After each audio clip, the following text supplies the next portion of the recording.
స్వదేశీ ఇంటింటో స్వదేశీ. ఇప్పుడు ఈ మండలాల నుంచి రాబోయే దినాల్లో ఇది ఏమి కార్యక్రమం ఏమి అనేది విషయంగా తెలుసు.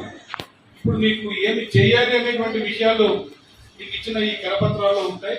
తప్పకుండా మండలాల్లో, గ్రామాల్లో ఇంటింటా స్వదేశీ, ప్రతి ఇంటా స్వదేశీ ఈ నినాదాన్ని మనము గ్రామాల నుంచి తీసుకురావాలి.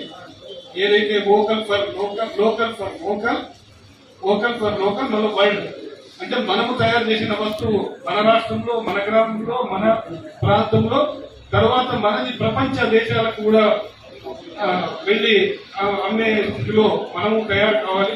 అంటే వాటి మీద డిపెండ్ కాకుండా మనం చేసుకోవాలనేది దీని ప్రధాన ఉద్దేశం.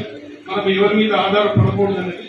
మరి దీన్ని మన పార్టీ కార్యక్రమాలతో పాటు దీన్ని కూడా మనము ప్రతి గ్రామాన ఇప్పుడు మండలాల్లో ఏదైతే చెప్పారో నెక్స్ట్ మంత్ 15 అంటే మనం ఏదో నేర్చే జిల్లా పార్టీ చెప్పింది అని మనం ఏదో 10 మందిని కూర్చోబెట్టుకుని